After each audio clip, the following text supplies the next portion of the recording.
mendengar suara samar dan tidak jelas yang keluar dari kran wastafel yang ada di kamar mandi itu.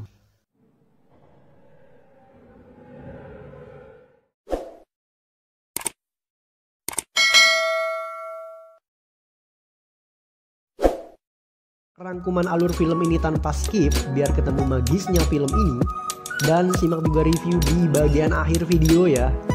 Oke, tanpa banyak basa-basi, kita langsung ke TKP. Guys, film ini diawali dengan adegan di mana seorang pria tampak sedang menyaksikan sebuah video. Pria ini bernama Vikram.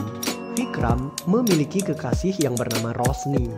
Di video itu, diperlihatkan jika Rosni mengatakan bahwa ia sudah tidak mencintai Vikram, dan ia meminta Vikram agar tidak menemuinya lagi. Film kemudian beralih ke adegan 14 bulan sebelumnya. Di sebuah kota bernama Cape Town di Afrika Selatan, Vikram menemui gadis bernama Rosni. Mereka saling jatuh cinta dan memutuskan untuk berpacaran. Vikram adalah seorang fotografer, sedangkan Rosni seorang arsitek. Suatu hari, Vikram mendapatkan tawaran pekerjaan ke Bombay, India, dan ini membuatnya harus meninggalkan Afrika Selatan. मैं इंडिया में भी काम ढूंढ सकती हूँ, तो मुझे कभी अकेला नहीं छोड़ोगे? या? Ketika pindah ke India, Vikram membawa Rosni untuk tinggal bersamanya. Mereka menempati sebuah villa mewah, namun tempat tersebut agak sepi.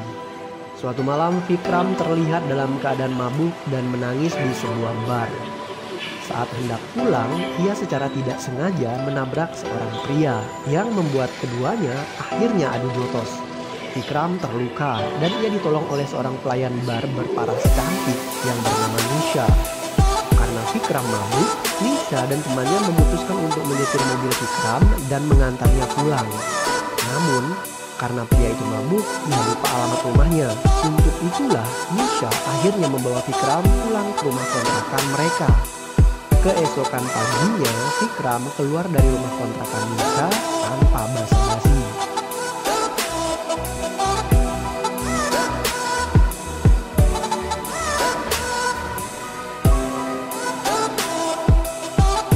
Vikram mendatangi Nisha. Ia kemudian meminta maaf karena telah meninggalkan rumah gadis itu tanpa mengatakan apapun. Sebagai bentuk permintaan maaf, Vikram menawari gadis itu minum. Namun, sang gadis menolak karena saat itu ia harus bekerja. Setelah selesai kerja, Nisha dan Vikram akhirnya makan berdua dan setelahnya, Nisha diantar pulang oleh Vikram. Keduanya kemudian saling jatuh cinta dan berakhir menjadi pasangan kekasih.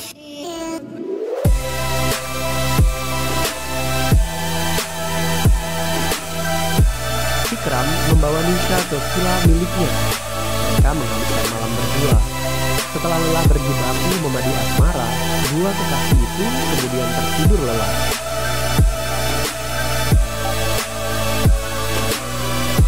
Esokan paginya, Nisha terjaga.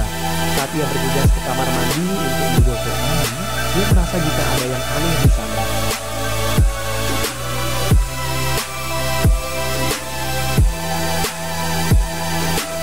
Vikram dan Nisha selesai sarapan, dua orang polisi mendatangi rumah itu. Mereka mempertanyakan kehilangan Rosni, pacar Vikram yang ia bawa ketika pindah ke Bombay. Diketahui jika Rosni sudah menghilang selama seminggu. Untuk itulah polisi mulai menggeledah rumah Vikram, namun mereka tidak menemukan apapun. Vikram sendiri mengira bahwa Rosni menghilang dan pergi meninggalkannya karena pria lain. Kebetulan sebelum menghilang, Rosni meninggalkan pesan berupa sebuah video. Guys, Nisha tampak kecewa. Ia tak menyangka Vikram ternyata sudah punya pacar dan pria itu tidak memberitahu hal tersebut di awal. Polisi yang pernah mendatangi kediaman Vikram ternyata adalah orang yang dikenal oleh Nisha. Pria itu bernama Kabir. Kabir sangat mencintai Nisha, namun gadis itu tak pernah membalas cintanya.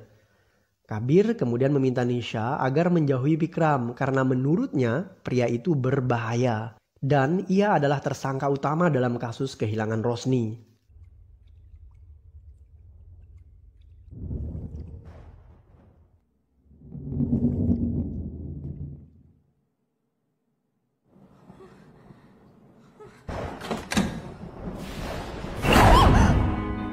Nisha dan Vikram tinggal bersama di villa tersebut. Saat Nisha mandi, air showernya mendadak menjadi panas dan Nisha mendengar suara samar dan tidak jelas yang keluar dari kran wastafel yang ada di kamar mandi itu.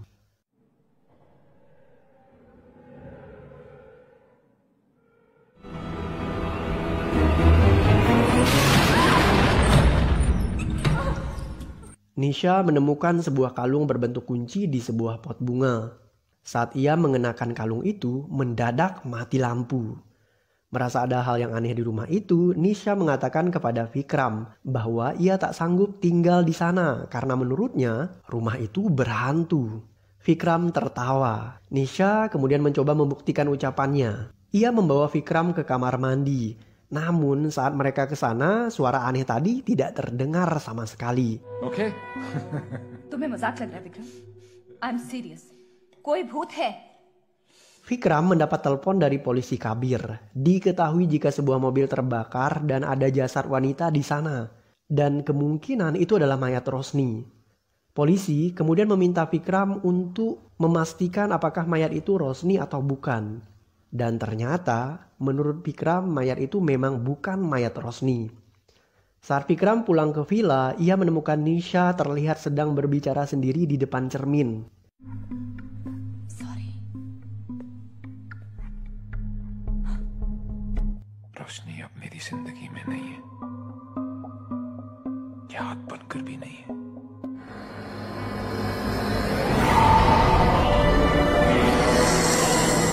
Film beralih ke flashback masa lalu. Vikram dan Rosni menghadiri sebuah pesta. Di tengah keramaian, Vikram justru menghilang. Rosni menemukan Vikram sedang ngobrol dengan seorang gadis di tempat yang sepi. Gadis itu bernama Naomi. Ia adalah seorang penata busana, rekan kerja Vikram. Guys, pemilik villa di mana Vikram tinggal adalah Nyonya Field. Wanita itu menjual villa tersebut karena ia harus pindah ke Inggris. Nyonya Field memberitahu Rosni bahwa villa itu memiliki ruang rahasia yang dibuat khusus untuk perlindungan saat perang antara India dan Inggris. Ruangan itu kedap suara dan tahan terhadap ledakan bom. Yang lebih hebatnya lagi adalah di dalam ruangan itu terdapat kaca di mana kita bisa melihat dan mendengar apa yang dilakukan oleh orang-orang di dalam rumah. Namun orang-orang di dalam rumah tidak bisa melihat dan mendengar kita yang berada di dalam ruangan rahasia itu. Sekalipun Vikram yang membeli villa itu, namun Rosni yang mengurus proses pembelian dan dokumen surat menyuratnya. Karena itulah hanya Rosni dan Nyonya Field yang tahu tentang kamar rahasia itu. Ketika Rosni ingin meminta tanda tangan Vikram untuk menyelesaikan dokumen pembelian villa tersebut, Rosni justru memergoki Vikram sedang berduaan dengan Naomi dan itu membuat Rosni cemburu berat. Vikram mengatakan bahwa ia tidak ada hubungan apapun dengan Naomi. Untuk membuktikan cintanya kepada Rosni, Vikram kemudian mengajak gadis itu liburan.